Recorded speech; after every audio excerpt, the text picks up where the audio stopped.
Hello traders, good morning traders. आज है 26 अगस्त 2025 और स्वागत है आप सभी का हमारे यूट्यूब चैनल लक्ष्मी कैपिटल पर। ट्रेडर्स, इंट्राडे में मेरा ट्रेड क्लोज हो चुका है और जिस प्रकार डेली ट्रेड क्लोज होने के बाद आपके साथ अपडेट देते हैं और बातें करते हैं कि क्या लॉजिक थी ट्रेड लेने के पीछे, क्या थिंकिंग था, क्या डिसीजन था, हर एक चीज़ बिल्कुल डिटेल में शेयर करते हैं ताकि जो भी बिगिनर हमारे वीडियो को देखे उन्हें प्रॉपर नॉलेज मिले कि कैसे हम इंट्राडे में ट्रेड करते हैं और कैसे कोई प्रॉब्लम आता है तो उसका सॉल्यूशन कैसे हम निकालते हैं और कौन कौन से बातों पे ज़्यादा ख्याल रखते हैं। इस सब चीज़ों को शेयर करते हैं इस वीडियो में। तो चैनल में पहली बार आए तो चैनल को सब्सक्राइब कर लीजिए, वीडियो को लाइक करिए और चलिए आते हैं सबसे इम्पोर्टेंट कि मार्केट का व्यू कैसे बनाते हैं हम, कि क्या करना है पहले, क्योंकि जब तक पता नहीं रहेगा कि आपको बाइंग साइड जाना है या फिर सेलिंग साइड जाना है तब तक आपको क्लियर डायरेक्शन मिलेगा नहीं और प्रॉपर स्टॉक मिलेगा नहीं ट्रेडर्स। तो ट्रेड सिंपल निफ्टी 50 का ये चार्ट देख रहे हैं 50 मिनट टाइम फ्रेम पे और क्लियर यहाँ पे एक इंपॉर्टेंट सपोर्ट था। देन आज फर्स्ट 50 मिनट के अंदर इसे एक स्ट्रॉन्ग कैंडल के साथ ब्रेकडाउन दिया। मेरा थिंकिंग कह रहा था ट्रेड्स हो सकता है ये गैप फिल होगा, तो जिस वजह से और क्लियर यहाँ पे ब्रेकडाउन दिख रही है तो सिंपल सा यहाँ पे हो गया कि हमें शॉर्ट साइड जाना चाहिए अब। और यहाँ भी देखें निफ्टी 500 के अंदर देखेंगे ट्रेड्स तो सेम यहाँ भी ये इंपॉर्टेंट सपोर्ट था जिसका कि फर्स्ट 50 मिनट के अंदर ही ब्रेकडाउन दे दिया। तो हाई चांस था कि ओवरऑल मार्केट में वीकनेस रहेगा तो फिर हमें शॉर्ट साइड का ही प्लान करना चाहिए, सेलिंग का ही स्टॉक सिलेक्ट करना चाहिए। तो फिर हम उसी लिए ट्रेड्स कुछ स्टॉक ये सब जो है मेरे वॉचलिस्ट में आज के दिन पे शॉर्ट साइड का प्लानिंग था। इसमें से ट्रेड्स हमने रैमको सीमेंट को शॉर्ट किया। यहाँ 9:51 पे देखेंगे ट्रेड्स 50 क्वांटिटी का ऑर्डर था बट यहाँ पे देखेंगे ट्रेड्स तो पार्शियली लिखा हुआ है यहाँ पे कैंसिल पार्शियली, यानी कि 35 क्वांटिटी ही मेरा एग्जीक्यूट हो पाया और जो बचा 15 क्वांटिटी वो एग्जीक्यूट नहीं हो पाया। मार्केट में हो सकता है कि सेलर नहीं हो या फिर बायर नहीं हो जिस वजह से मेरा सेलिंग ऑर्डर टोटल एग्जीक्यूट नहीं हो पाया। देन यहीं से डाउन साइड की ओर मूवमेंट करना शुरू हो गया और हम इस ट्रेड को 10:48 रुपये 41 पैसा के पास इसे एग्जिट कर दिए 11:48 पे। और आज के दिन पे बैक टू बैक जो स्टॉप लॉस जा रहा था वहाँ पे आज के दिन पे थोड़ा सा ग्रीन क्लोज करने में सक्सेस रहे हैं। इसका कई बार ट्रेडर्स हम अपने वीडियो में बता रखे कि ट्रेडर्स जब तक बैक टेस्टिंग जब तक मेहनत नहीं करेंगे पीछे में मार्केट क्लोज होने के बाद और मार्केट ओपन होने से पहले आप जब तक मेहनत नहीं करेंगे तब तक आपको रिजल्ट दिखेगा नहीं। तो वही बस कुछ दिन पहले बस इलेक्ट्रिसिटी प्रॉब्लम चल रहा था, इलेक्ट्रिसिटी नहीं था गाँव में मेरे, तो जिस वजह से हम प्रॉपर बैक टेस्टिंग या फिर प्रॉपर जो मार्केट क्लोज होने के बाद अपना मेहनत करते हैं या फिर मार्केट खुलने से पहले एक बार जो बैक टेस्टिंग करते हैं वो थोड़ा सा बंद हो गया था। तो जिस वजह से यहाँ पे लेकिन हमें ऐसा भी हो रहा था ओवर कॉन्फिडेंस में कि बैक टू बैक हम टारगेट जब हिट करा देते हैं तो ओवर कॉन्फिडेंस आ जाती है ट्रेडर्स और उस ओवर कॉन्फिडेंस में आप बैक टू बैक ट्रेड करेंगे तो फिर वहाँ पे बहुत सारी गलतियाँ होती रहती है।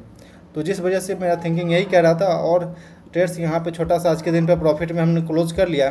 टोटल क्वांटिटी एग्जीक्यूट नहीं हो पाया जिस वजह से भी हम क्लोज करने के लिए ट्रेड को क्लोज कर दिए ट्रेड्स। बात करते हैं ट्रेड लेने के पीछे लॉजिक क्या थी, क्या थिंकिंग था, इसे एक बार देख लेते हैं। तो ट्रेड सिंपल आप देखेंगे यहाँ से हमें यहाँ पे एक कंसोलिडेशन जोन था, ये एक स्विंग हाई था। देन इसी का ब्रेकडाउन दे करके और हम लोग डाउन साइड की ओर लोअर हाई लोअर लो बनाते हुए नीचे जा रहे थे। तो सिंपल मेरा एक ट्रेड लाइन बना, यहाँ पे आप देखेंगे इस तरह का ट्रेड लाइन ट्रेड्स, यहाँ पे इंपॉर्टेंट सपोर्ट, ओके, ये रेजिस्टेंस ट्रेड्स, यहाँ पे रेजिस्टेंस इंपॉर्टेंट रेजिस्टेंस को फेस किया और ये back to back down side की ओर जा रही थी ट्रेड्स। यहाँ पे देखेंगे ट्रेड्स तो लोअर लेवल से एक इम्पॉर्टेंट वापस यहाँ पे ब्रेकडाउन दिख रहा है प्रीवियस डे पे। देन उसके अलावा ट्रेड्स यहाँ पे हमें क्लियर दिख रहा था आज के दिन पे फर्स्ट 50 मिनट के अंदर ही प्रीवियस डे का लो ब्रेक कर चुका था।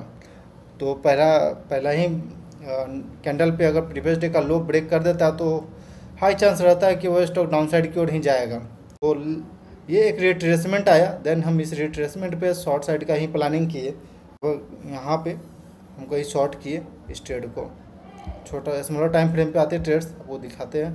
तो ट्रेड्स टोटल क्वांटिटी एग्जीक्यूट नहीं हो पाया, देन ये बाउंस आया और ये एटीपी के पास आया जो हम हर बार बोलते हैं अपने वीडियो में कि जब एटीपी के ब्रेकडाउन आता है देन उसका रीटेस्ट आता है तब जाकर के हम इंटर करते हैं और ख़ास करके 9:45 के आसपास हम कहीं ट्रेड करने का कोशिश करते हैं।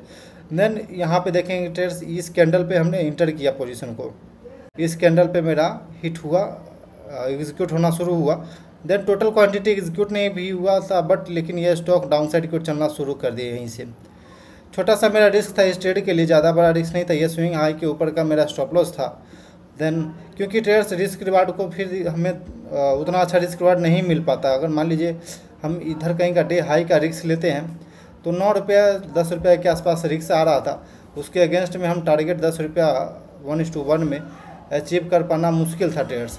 इस वजह से भी मेरा प्लानिंग ये था कि 1:2 में ही रखते हैं, और छोटा सा रिस्क था यहाँ पे।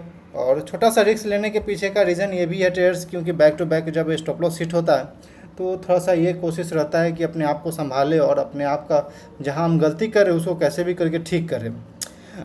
जब stop loss back to back जाए तो ऐसा नहीं है कि हमें बस अपने दिमाग में ये चलाना है कि भाई हमें पैसा बनाना है, बड़ा क्वांटिटी हम डाले जा रहे हैं, स्टॉप लॉस हिट हो रहा है, बड़ा क्वांटिटी डाले जा रहे हैं। उससे ज़्यादा इंपॉर्टेंट होता है ट्रेडर्स अपने गलतियों पर नज़र रखना कि हम क्या गलती कर रहे हैं, क्या हमसे गलती हो रही है, क्योंकि कुछ ना कुछ मिस्टेक जब तक नहीं आप करिएगा तब तक आपका स्टॉप लॉस नहीं हिट होगा। बैक टू बैक जिस प्रकार मेरा टारगेट हिट हुआ उसके पीछे भी कुछ रीज़न था, देन उसके बाद स्टॉप लॉस हिट हुआ तो उसके पीछे भी कुछ रीज़न था। तो ट्रेडर्स इसी वजह से बिल्कुल स्मॉल क्वांटिटी ही हम ट्रेड किए। देन आप देखेंगे ट्रेडर्स तो ये 35 क्वांटिटी ही 50 क्वांटिटी में से एग्जीक्यूट हुआ, बचा हुआ 15 क्वांटिटी वापस हम इंटर नहीं करने गए। देन उसके बाद जो टारगेट के पास आया तो फिर हम इसे एग्जिट कर दिए, छोटा सा ही प्रॉफिट लेकर के। कम से कम ग्रीन में तो क्लोज करने में सक्सेस हो रहे क्योंकि ट्रेडर्स आप बैक टू बैक जब स्टॉप लॉस हिट करेंगे तो आपका जो कॉन्फिडेंस डाउन होने लगेगा, आपकी जो साइकोलॉजी है उस पर थोड़ा सा प्रॉब्लम क्रिएट करने लगेगा और ख़ुद पे डाउट होने लगेगा चीज़ें। तो इस वजह से भी ट्रेडर्स कम से कम ये ग्रीन में क्लोज करने में सक्सेस रह रहे हैं, छोटा सा क्वांटिटी पे ट्रेड करके और छोटा सा रिस्क पे। तो ठीक है, कोई दिक्कत नहीं। बैक टू बैक आ जाएंगे, जो बैक टू बैक अगर टारगेट हिट होना शुरू होगा तब सही से हम सही क्वांटिटी ट्रेड करने लगेंगे ट्रेडर्स। तो ट्रेडर्स सिंपल सा लॉजिक था। और उसके अलावा ये सब स्टॉक के बारे में बात करें जो BPSEL है तो इसमें भी सेम चार्ट पैटर्न था मेरे पास। ये एक स्विंग हाई देख रहे हैं आप, एक सेकेंड आपको बड़ा स्मॉलर टाइम फ्रेम पे दिखा दे थोड़ा सा। ओके, ये लोअर लेवल पे एक स्विंग हाई है। देन यहाँ से हम एक ट्रेंड लाइन बनाते हैं तो आपको दिखेगा सिंपल इसमें ब्रेकडाउन आया हुआ है। ब्रेकडाउन के बाद ये रीटेस्ट हुआ और रीटेस्ट के बाद हाई चांस था बैक टू बैक नीचे जाने का।